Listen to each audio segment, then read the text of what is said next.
Dan itu pun ada gangguan di Filipina itu. Ketika kita sudah pasti masuk semifinal, Filipina minta kita ngalah.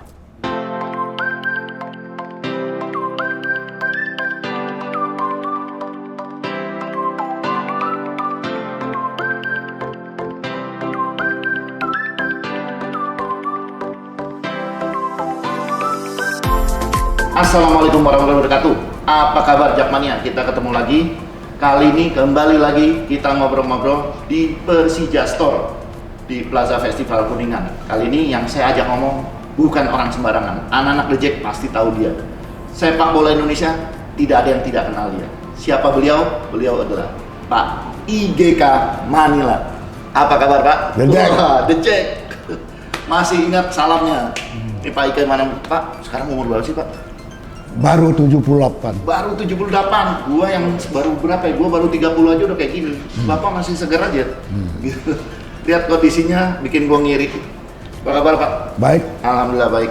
Pak, ini kan kita menjelang hari ulang tahun kemerdekaan.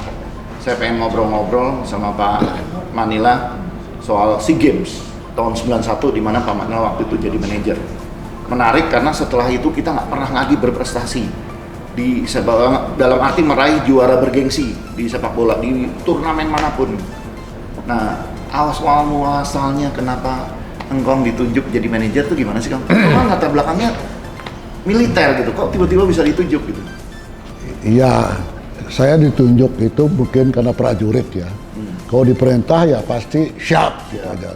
Sekarang saya cerita dulu bahwa PSSI untuk menghadapi SEA Games 91 itu sedang carut marut antara manajer Pak Akub Jenal dan Ketua Umum PSSI Pak Cardono nggak cocok.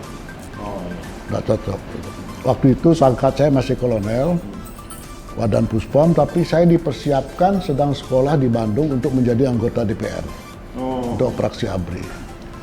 Diteleponlah saya oleh Kasat, melihat ajudannya dan Pak Tri, Panglima ABRI, bahwa saya segera diminta oleh Pak Cardono untuk menangani timnas Indonesia. Pak Cardono langsung minta ya? Pak Cardono minta ke Pangap. Iya. Pangap minta ke Angkatan Darat, minta saya, bukan mencari orang, minta saya. Saya sedang sekolah untuk jadi anggota DPR. Anggota DPR jadi. Saya selalu setiap mendapat perintah, saya pelajari kenapa saya ditunjuk. Pertama saya temukan tidak ada kecocokan. Iya. Lalu saya melihat apa sasarannya? Juara. Bagaimana mau juara? Sama Thailand kita kalah, sama Singapura kita kalah, sama Malaysia pun kita kalah. Iya. Waktu itu, 91. Waktu saya tinggal 3 bulan setengah. 3 bulan setengah, lalu saya belajar. Apa kekurangan kita? Ternyata program-program itu nggak benar. Misalnya TC ke Jerman, kita mau main di Filipina, udaranya sama dengan kita, kemarau, musim hujan, nggak ada dingin, makanan juga tidak cocok. TC di Hong Kong, saya coret semua itu. Oh tadinya mau TC Jerman di Hong Kong? Ke Jerman, ke Australia, ke ini kan buang-buang uang. Iya. Memang saya lihat ada pengeluaran uang untuk koran. Mana ada pemain kita baca koran bahasa Inggris? Iya, nggak ada. Habis latihan tidur kan. Jadi setelah pelajari itu, apa yang saya lakukan? Pelatihnya sudah tetap ada. Anthony Paulsen, kemudian Danurwindo, pelatih fisiknya Yurin. Ya. Paulsen Yurin. Yurin itu, tapi pelatih nasionalnya Danurwindo. Lalu saya melihat, karena saya akan senang bola. Pemain kita tuh baru menit 45 udah pegang pinggang begini. Ini fisiknya nggak bisa. Bagaimana mengalahkan Thailand yang latihannya kayak tentara begitu. Lalu saya usulkan kepada Pak Cardono. Latihan di Bandung, di Cimahi. Masuk Puspom, tiap hari latihan fisik. Sampai ada 2 pemain yang katakan sama Pulusin, bukan pada saya. Pelatih, mentang-mentang manajer kita di tentara, kita suruh jadi tentara, bukan perlu jadi tentara, kita mau main bola. Saya bilang, betul kamu ngomong begitu? Ya, kalau gitu kamu pulang saja. Ada pemain yang tiap bulan diganti, ganti pemain oleh tim yang lama itu. Saya kan orang bola.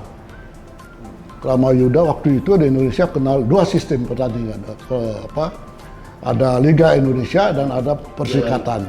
Oh iya. Persikatan hanya saya ambil dua saja, Persib, Robi Darwis, Yusuf Ikodono dari Persebaya. Itu pun diganggu, nggak boleh dan sebagainya. Lumayan nggak, mau nggak masuk timnas, nggak mau udah pergi aja, nggak saya pakai. Robi mau. Jadi Persikatannya satu orang, lainnya liga semua. Baru saya bikin program, 1,5 bulan di Bandung. Tiap hari, tiap sore naik gunung. Latihan fisik. Dan dua pemain itu udah dikeluarkan kan. Karena dia menganggap mau jadi tentara, mau jadi pemain bola, saya keluarkan. Kemudian saya belajar, kita main di Filipina pada bulan Desember, November Desember. Bagaimana cuaca di sana? Lapangannya bagaimana? Lapangannya agak keras. Nah, di mana lapangan agak keras ini? Di Pluit. Kita latihan di Pluit. Oh, lapangan di Manila yang sana? Agak keras katanya dari sumber yang kita minta itu. Kita latihan di Pluit. Setelah dari Bandung, Surabaya baru Pluit. Akhirnya Robi patah tangannya kan. Waktu main di SEA Games tuh tangannya masih patah. Dia main belakang kita. Nah, lalu ada satu pemain lagi yang namanya Peri Sandria. Peri Sandria ini urakan. Teriak aja, makan nggak bagus, teriak dia makan nggak bagus. Saya mau pulang. Nah, saya bilang, kamu mau pemain nasional, harus berlatih. Kalau kita juara, maka namamu akan harum selamanya. Dan sekarang dia menikmati kan. Jadi memberi motivasi. Setelah kita atur jadwal waktunya, beda dengan manajer di luar negeri. Manajer luar negeri, latihan, habis latihan pulang. Tapi di sini harus didampingi. Saya tidur sama mereka. Total. Saya naik bus yang roksokan itu, Koni Jaya waktu itu kan. Nggak ada. Ada manajer yang pakai sedan Mercedes gitu. Saya nggak mau. Saya punya mobil, pejabat juga saya punya mobil. Tapi bagaimana mereka bisa serius? Dan satu hal yang saya tekankan pada adik-adik kita yang sekarang jadi manajer itu, fokus dan konsentrasi pada pekerjaan. Ferry lebih tahu, ketika saya pegang Persija, saya tidur di Persija, melatihan kemana, pagi latihan, sore latihan, kerjaan lain nomor 2. Sampai saya dijadikan anggota DPR karena terlalu banyak ngurus bola kan. Tapi itu tugas. Nah, ketika saya dapat telepon bahwa saya megang ini, saya tidak berani nolak perintah Pak Edi. Pak Edi Sudrajat itu orang bola juga. Kemudian Pak Tri, kamu kerjakan itu. Banyak perwira yang nggak setuju. Namamu sudah harum, kamu giring operasi Ganesha. Nah, pegang bola tinggal hancur aja, karena ada prestasinya. Saya bilang saya prajurit, saya akan berjuang. Nah, itulah saya berikan motivasi pada pemain di belakang, siapa di tengah siapa. Kiper pun dimainkan, Edi Harto ditarik, di latihan, tapi dia cinta sama saya. Erik Ibrahim, dua orang kiper kedua yang bisa ini. Di tengah ada, karena pelatih ini kan dari Rusia, Uni Soviet. Dia senang 3-5-2. Kalau 3-5-2 itu di tengah harus bisa lari cepat. Ada Hanafin dan ada ya. Jadi dia harus kuat tadi. Hanafin ada, kemudian si Kasat tadi. Oh iya. Si Kijang itu, saya panggil si Kijang dia. Di depan ada Peri Sandria tua, mudanya 2. Widodo Seputro dengan pemain ini Rocky Putirasarani. Di belakang udah solid sekali. Sudirman, Udi Darwis, kaptennya Ferhatu. Kemudian ada apa? Suheri ya, yang dari Pelita dulu itu. Oh, Heri Setiawan. Heri Setiawan. Ya. Itu pemain belakang kita. Makanya ketika kita juara, Heri lah yang diambil tes doping. Kenapa mainnya hebat Lendel ini? Menghalang di semua. Selain ada Sudirman, Toyo, Ebi Darwis dan Ferrell. Itu bisa bergantian itu. Dan itu pun ada gangguan di Filipina itu. Ketika kita sudah pasti masuk semifinal, Filipina minta kita ngalah supaya dia bisa masuk lolos gitu. Oh, kita karena udah 2 kali menang ya, Tom ya? Udah pasti lolos. Terakhir lawan Filipina tapi tidak menentukan. Tapi kalau Filipina menang, kita runner up. Kalau kita runner up, kita ketemu Thailand. Nah, Lebih jago. ini Lebih strategi kuat. aja nih. Kenapa Iya. saya nggak ketemu Thailand? Karena Thailand waktu itu saya kuat-kuatnya. Iya. Piapong dan sebagainya itu kan kuat sekali. Saya menghadapi Singapura yang runner up karena Singapura sedang ada masalah. David Lee sama ya Pandri ya. Dia lagi ribut itu. Saya bilang sama anak-anak, bertahan aja. 2 kali 45, 2 kali 15, draw. Adu penalti, kita menang. Nah, waktu kita adu penalti itu sama kedua-dua adu penalti. Kita ketemu, jadi lawan Filipina itu Semifinal dulu lawan Filipina kita menang. menang. Terakhir kan Pulusian minta kita main cadangan aja. Cadangan dipasang kalah 1-0 dulu.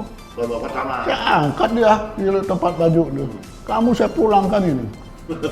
Kalau kita main basket kalah sama Filipina nggak apa-apa. Iya, karena Tapi basket- bola ini dia nggak bisa main bola. Iya. Dulu ya, dulu Waktu dia itu belum Sekarang ada udah banyak naturalisasi. nasionalisme itu akan ada. Saya angkat dia, ganti. Turunlah Widodo, turunlah Perel. 1-1, 2-1. Alhamdulillah. Lolos Itu ke final. melawan Filipina. Lawan Singapura. Singapura adu penalti. Adu Draw.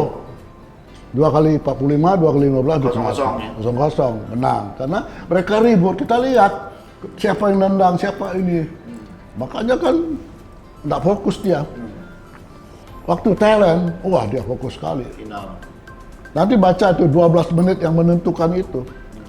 Dia satu kali aja masukkan, Eddie Harto gak senang ke bola, udah habis kita. Dia udah factory lap, bawa bendera dia keliling. Pressure ya. Saya bilang tenang aja. Eddie Harto penyelamat tuh. Ada tuh, kita pertama 5 draw. Tendang pertama draw. Yang kedua masih, baru dia siapa yang Dulu sistemnya siapa terbanyak 3 orang dulu apa langsung sudden death setelah 5 draw? nggak ada. Satu kali, baru sudden death. Oh. Iya, tuh. Kita penendang kita waktu itu Kalau nggak salah Maman Terakhir. Suryaman itu. Saya ada ininya, ada bukunya. cuman tendangan dia di blok sama Eddie Harto. Oh, bintangnya waktu itu Eddie Harto. Eddie Harto. Oke, wah ini banyak hal yang saya belajar dari Engkau nih.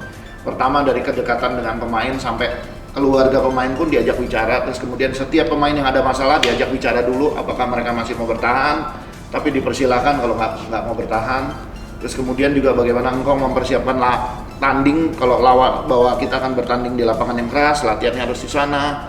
Kalau cuacanya panas juga jangan TC di Australia, Hong Kong atau Jerman, TC-nya akhirnya di Bandung, itu semua menarik nih. Jadi benar-benar persiapannya optimal. Nah terus kemudian Kong, zaman dulu kan belum gila-gilaan nih. Kayak sekarang sepak bola, pemain bola kita dihargai dengan ini. Nah zaman dulu tuh udah mulai ada bonus atau gimana tuh? Mereka kan mayoritas Galatama kan profesional. Cuma 1 yang amatir. Ya sekarang Pak Kardono sudah nggak ada lagi. Tinggal Nugraha Besus pun lagi sedang tidak begitu sehat ya. Waktu itu saya buka ceritanya nih sekarang. Iya. Pak Kardono mau juara enggak? Dia bilang, iya pasti mau juara. Ya saya juga. Bapak kasih berapa bonus? Bapak penyisihan berapa? Kasih 100 lah, 100 US. 100 US itu buat beli apa saya bilang itu. 100 US untuk semua, untuk juara gitu. Enggak, untuk babak penyisihan. Oh. Pertama kita ke lawan Malaysia, kedua lawan Myanmar. Baru lolos kan. Baru lawan Filipina enggak ada artinya. Itu tetap ada. Bonusnya ada Tiap terus. pemain, tiap dapat itu udah ada amplop uangnya. Oh. Diganti paket, kita menang, ini dibagikan. Kalau enggak saya kembalikan ke PSSI. Tapi Bapak enggak boleh bicara ke media bahwa ada bonus-bonus gini gitu. Semifinal naikkan lagi 2 kali. Ya oke. Final berapa? Nggak mungkin masuk final pikir dia kan. Manila minta berapa? 1.000. $1.000 untuk final. Final. Satu orang. Satu orang. Wah. Tapi nggak boleh ke media. Sama pilih ke tempat pakaian begini. Kita diganggu sama Thailand. Masuk itu bau nggak enak gitu. Saya suruh keluar pemain dulu. Ya, kencing aja di dalam semua tuh. Terus buka buku-buku agenda itu, yang ada nama-nama pemain itu, kita kencingin semua. Karena Thailand itu semua cara dipakai, dan dia nggak nganggap. Tahun 89 medali emas Thailand yang pegang ya. SEA Games 89. Kan 87, 87-nya kan Indonesia, ya, 89. 89 dari Kuala Lumpur. Itu Thailand yang juara. Juara. Terus 91-nya kita ambil lagi. Kita ambil lagi. Makanya Thailand favorit waktu itu. Ya. 91 itu adalah yang terakhir kita dapat medali emas. Ya. Setelah itu kita nggak pernah dapat. Nggak ada. Menurut engkau kenapa sih sebetulnya? Begini, kita tidak bisa bicara kemarin atau 3 hari yang lalu disamakan dengan hari ini, atau saya dengan anak saya sekarang dengan cucu saya, beda. Pemain kita nih sekarang kan, waktu zaman saya pegang Persija itu satu pemain paling tinggi 300 satu musim. Sekarang udah 1 M lebih.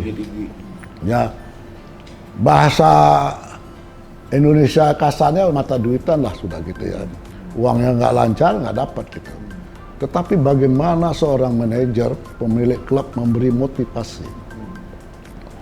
Apa kepentingan mereka, apa keinginan mereka sejahtera. Misalnya saja, waktu saya pegang contoh Persija, menang di luar bonus 1 juta. Draw Di luar ya, draw di away ya. Draw di luar dapat 1 juta, menang 5 juta. Menang 5 juta. Ya, kalau di dalam Di kandang draw nggak dapat, draw nggak dapat. menang 1 juta. Harus menang berarti. Tapi kalau orang naruh pemain kita, yuk kalah dapat 5 juta, 10 juta kan kalah aja. Dan saya merasa, ya, belum bisa saya buktikan, harusnya saya 2-3 kali juara. Pertama lawan Arema, lawan Persipura, last minute saja, tinggal berapa, 7 menit kena penalti. Boleh lihat itu. Yang 2005 double final. Iya, kita double final lawan Arema sebelum lawan Persipura. Persipura di kompetisinya, Arema di liganya, kopanya. Waktu di Surabaya, draw aja kita juara. Kita tanpa poras waktu itu, tahun 2004. Iya, saya mau masuk Surabaya dilarang waktu itu. Saya nonton sampai Lamongan, Iya, lihat poras. kita draw aja juara, draw aja, jangan usah menang. Kita menang 1-0 dulu, Iya, dan 1-1, iya betul. ya. Berapa menit penalti? 2005, udah 2 kali tuh harusnya juara dia. 3, sama yang tapi terus runner up. iya. Itu prestasi. Tapi runner up nomor 2 itu lebih baik dari nomor 3, tidak nomor 1. Tetap aja tidak dihormati, tidak dihargai. Padahal itu perjuangan sangat berat. Materi pemain sebetulnya tahun 2005, 2004 udah luar biasa. Waktu saya pegang Persija, cari pemain kan nomor 12, pemain nomor 12, Jackmania kan selalu minta pendapat. Siapa pemain yang ada sini yang perlu? Wah, si ini, Luciano, si ini kan. Ada satu kenangan yang nggak akan bisa dilupakan sampai sekarang ketika Pak Manila megang Persija. Itu pertama kali dicanangkan nomor punggung 12 itu tidak boleh dipakai lagi sama pemain Persija. Karena nomor punggung 12 itu diberikan sebagai penghormatan untuk supporter Persija Jackmania. Jadi nomor punggung 12 hanya boleh dipakai Jackmania. Pemain terakhir yang pakai nomor punggung 12 itu yang kita ambil dari Arema, terus kemudian main di Persik Kediri jadi kapten. Itu pemain namanya Haryanto. Gitu. Nah, dia doang yang pemain terakhir yang pakai nomor punggung 12. Setelah itu tidak pernah ada lagi karena Pak Manila sepakat memberikan penghargaan apresiasi yang tinggi pada Jackmania yang setia dukung Persija, sehingga nomor punggung 12, pemain ke-12 itu hanya milik Jackmania. Ini luar biasa. Kong, cerita dong Kong mengenai ngambil 5 pemain Argentina. Oh iya. Jadi Gubernur DKI Pak Setioso itu kan gila bola. Saya bilang, Bang, bagaimana kita cari pemain, jangan Kamerun, jangan di Eropa, Amerika Latin. Oh bagus Pak. Sepak bola di Amerika itu Bapak ingin Brazil atau Argentina. Udah Abang pergi aja ke sana. Mau pilih yang paling tinggi, divisi utama dia nggak cukup uangnya. Kan diberi target, pemain boleh beli sekian, pelatih beli sekian. Saya nonton divisi 2 mereka. Langsung ke sana. Langsung Bang nonton, sendiri apa? nonton sama Yan Situmorang, Oh iya. sama yang terjemah kan, lihat pemain, saya lihat striker, dia lihat tengah belakang, siapa yang bagus tengah gitu. Kita jangan main 3-5-2, kita main 4-4-2, saya bilang gitu. 4-4-2, harus bisa bergeraknya kayak umbrella gitu, kayak payung gitu kan, bola kemana dia semua.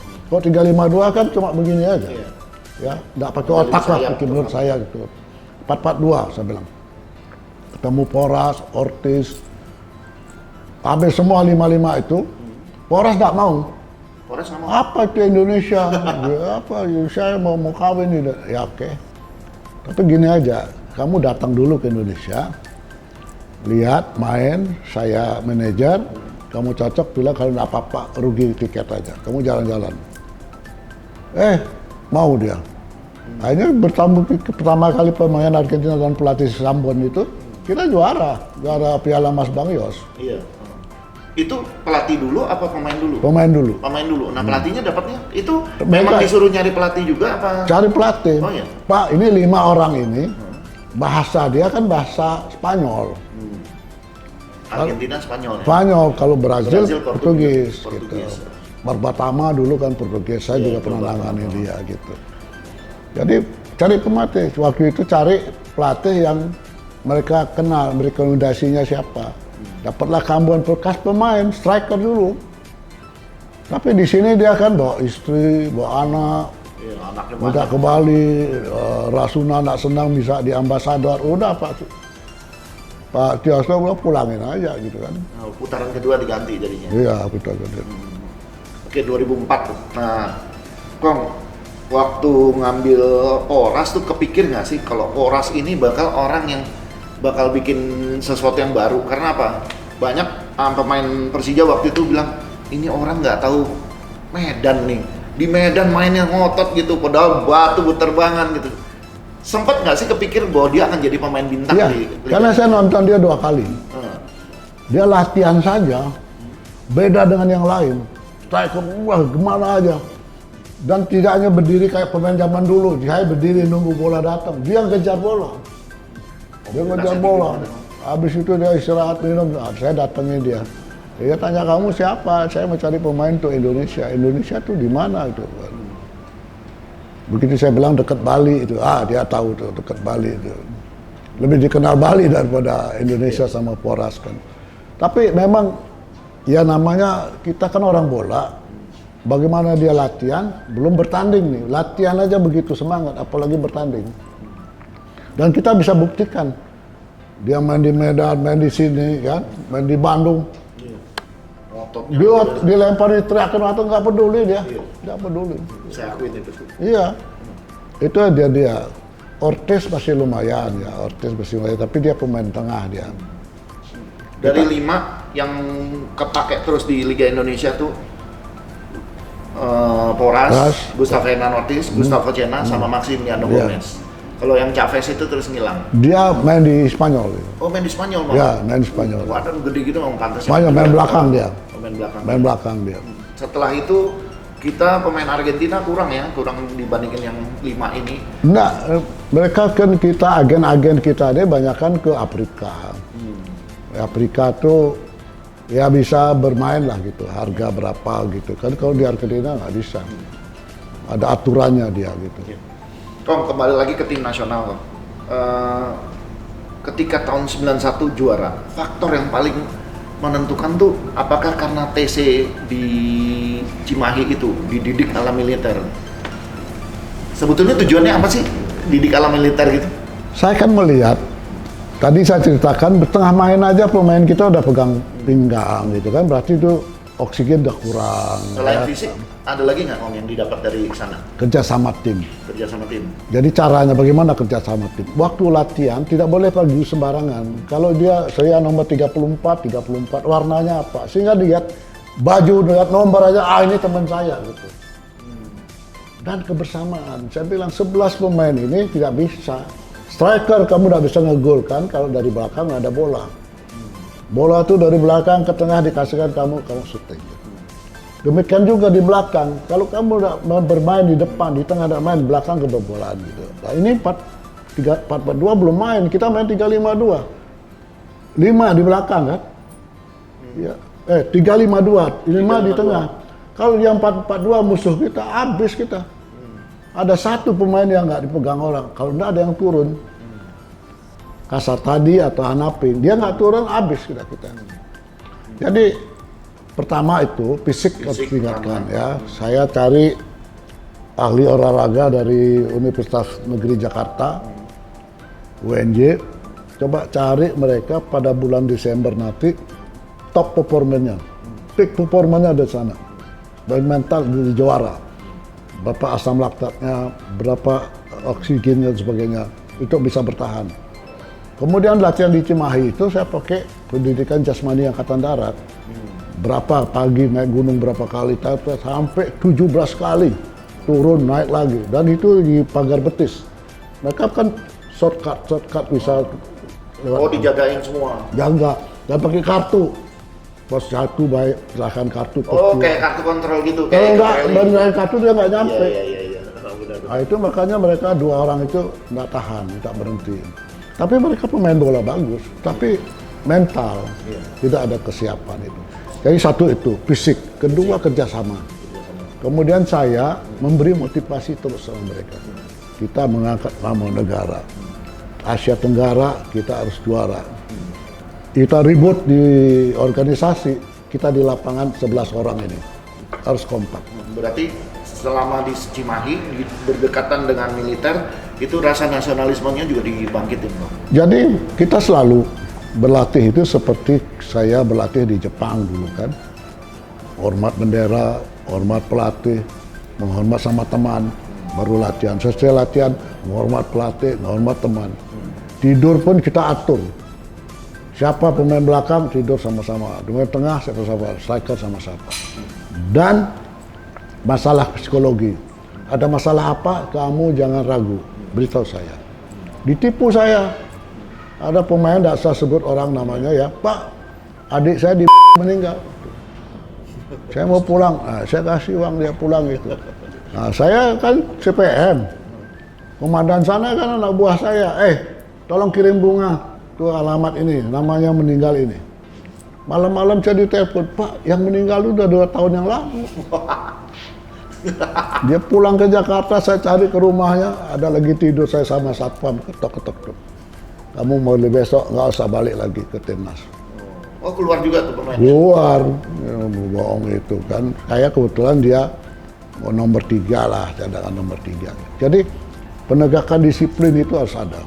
Kong itu latihan berapa lama di Cimahi? Di Cimahi 1,5 bulan. Udah gitu kita latihan uji coba, lawan Bandung Raya kalah, lawan Persita kalah, ke Surabaya kalah. Kita kalah terus waktu itu. Kalah, diledek saya sama wartawan ini, mimpi. Ya, ternyata kan fisik naik, teknik bolanya kan berkurang. Kita kan TC 1,5 bulan, materi pemain mayoritas dari klub-klub profesional Galatama. Cuma 1, Robi Darwis yang dari amatir. Jadwal Galatama sendiri benturan nggak dengan TC? Stop ya? Mereka kompetisi stop, jadi ini full. Stop. Saya bilang Pak Kardinal stop. Kemudian pimpinan itu Galatama, udah almarhum. Bapak tolong saya. Ini sepak bola kita. Atau Bapak main, tapi pemain itu nggak boleh dipanggil. Boleh pilih mana. Akhirnya stop ya? Persikatan ngotot hanya Persebaya, udah saya lepas saja. Yusuf Eko Dono keluar. Waktu itu Mustaqim cedera keluar, tapi saya tetap anggap tim gitu. Dia 1 minggu mau berangkat, dia antem kakinya sama Sudirman, patah. Yobi Darwis tangannya patah main di Pluit, tapi dia tetap bisa main. Malah dia yang bagus penaltinya. Nah kan, jadi berarti sebetulnya gini, saya ngelihat tim-tim sekarang, Pak. Bang, apakah pertama kedekatan dengan militer, TC di militer itu yang membuat rasa nasionalismenya tinggi, atau pelatnas jangka panjang itu yang membuat prestasi kita jadi maju, kebersamaan yang kuat, apa itu? Karena kan sekarang kita susah ngadain pelatnas jangka panjang, kompetisi padat. leadership is a science and art. Ya, pemimpin itu adalah ilmu dan seni. Ilmu bisa dipelajari. Bagaimana jadi manajer bisa belajar. Seninya itu tiap orang beda. Nah, seni saya kalau dianggap bagus silahkan tiru. Jadi dekat dengan pemain, ya waktunya kapan. Kalau sekarang kita lihat misalnya profesional di Jepang aja, mereka datang sendiri naik mobil, diganti pakaian, latihan. Sudah disiplin tinggi itu. Kita nggak bisa. Bangun pun kita harus bangunkan. Kalau cuti 1 minggu kurang-kurang 80 hari baru pulang. Disiplin tidak ada. Padahal pemain apa kita sekarang 2 kali 24 jam bisa tahan oksigen kita. Lebih dari itu nggak bisa. Jadi harus latihan. Dan peak performanya itu kapan? Desember di sana. Harus tinggi itu. Habis itu turun. Habis Desember dia turun, istirahat. Sekarang ada pelatih bilang mau bertanding berenang apa, nggak ada itu. Lemah dia nanti. Kalau latihan boleh, kita TC, habis latihan berat, kita berendam apa gitu. Tapi kalau mau bertanding nggak boleh. Itu teknik.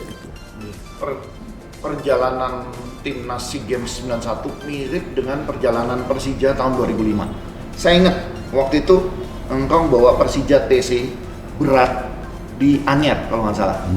Nah setelah itu kita ikut Piala Mas Bang Yos. Kita lolos semifinal aja enggak? Hancur kita, juaranya waktu itu PSMS Medan. Kita kalah sama PSIS juga di penyisihan. Nah tapi ternyata pelatihnya Arkan Yuri. Tapi ternyata ketika kompetisi berjalan, kita final dua-duanya tahun 2005. Lawan Persipura sama lawan Arema. Berarti memang teori kok udah nyambung semua tuh. Ya. TC memang berat. Berat. Otot kaku. Begitu suruh tanding jelek. Bagaimana enggak berat? Di pasir dia lari bawa tarikan. Kakinya dikasih pemberat. Gitu kan. Supaya tendangannya keras itu kan. Kan sepak bola tuh heading, leher harus bagus kan. Dada harus kuat 5 bola gitu. Bola tendangan keras, harus siap jatuh gitu kan. Main kaki dia harus kuat. Jadi itu sliding, semacam-macam itu kita latih. Tapi memang setelah latihan fisik, Bandung lawan Persikota kalah, lawan Persita kalah. Media tulis saya semua, Pak Manila gaya tentara enggak benar. Kita waktu itu ikut turnamen di luar negeri nggak? Sebelum SEA Games kita ikut turnamen nggak? Itulah saya waktu sebelum jadi bawa ke Semarang, kan bawa ke ke Hong Kong dulu. Bawa ke Hong Kong, tapi ikut pertandingan kejuaraan di sana, Piala Presiden di Korea. Habis itu nggak ada lagi. Kangen nggak sih Kong balik lagi ke sepak bola? Udah tua. udah gitu, kasih anak-anak muda. Agus sekarang udah ngurus olahraga juga kan. Saya di buku saya udah ada tuh.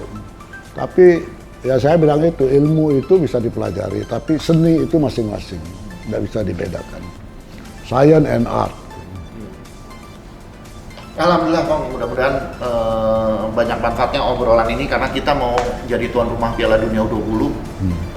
Jadi pengalaman berbagi tadi mengenai SEA Games di Manila, yang jelas kebetulan ya Kong ya, ternyata SEA Games di Manila, manajer kita namanya Pak Manila gitu. Main di atas rumput Manila. Main di atas rumput Tiap Manila. malam makan bebek Manila. Bebek Manila. Tapi itu bukan ukuran. Ketika SEA Games berikutnya di Brunei Darussalam, manajernya Andi Darussalam nggak juara. Kebetulan. Jadi kalau Darussalam manajernya iya, ibu kota malah gagal. Enggak. Ya, mudah-mudahan pengalaman Kong berbagi cerita ini Amin. bisa bikin kita semangat. Tapi boleh nggak saya katakan, kita jadi tuan rumah Piala Dunia, ya. Walaupun U-nya belum U senior ya. Jadilah juara. Jangan hanya menjadi tuan rumah yang menyenangkan orang, menyenangkan tim yang lain. Tapi untuk itu persiapkan. Semua warga sepak bola Indonesia harus mempersiapkan pelatih yang bagus, pemain yang betul disiplin, ya, dan pola-pola permainan, dan kenali lawan. Kenali dirimu, kenali lawan. Siapa lawan kita, bagaimana kelebihan dia, mana kekurangan dia, apa kekurangan kita, apa kelebihan kita, harus dikenali dengan baik. Kenali dirimu, kenali lawan, 1000 kali kamu main, 1000 kali mau menang. Luar biasa. Wah, respect banget gue. terima kasih Kong bincang-bincangnya. Kalau teman-teman Jackmania yang ngeliat Bung Ferry sama Pak Manila ini pakai kaosnya unik. Ini memang kaos dari Persija juara, bikin kaos persembahan dalam rangka Hari Kemerdekaan kita. Jadi ini kaos memang dibikin khusus untuk memperingati Hari Kemerdekaan kita. Mudah-mudahan ini bisa memuaskan kekangenan teman-teman semua. Kalau mau dapat gini ya jadi gue, makanya jadi gue gitu. Dapat duluan apa-apa gitu, tapi akan keluar nanti tanggal 17. Ya mungkin sekitar tanggal 17. 14 Agustus nomor punggungnya Ismet. Insya Allah kaos-kaos ini keluar di Persija Store atau di outlet-outlet Jackmania. Oke, dari kita obrolan ini mudah-mudahan bermanfaat. Terima kasih Kong, sehat selalu. Ya. Tetap komunikasi, tetap silaturahmi. The Jack Mania.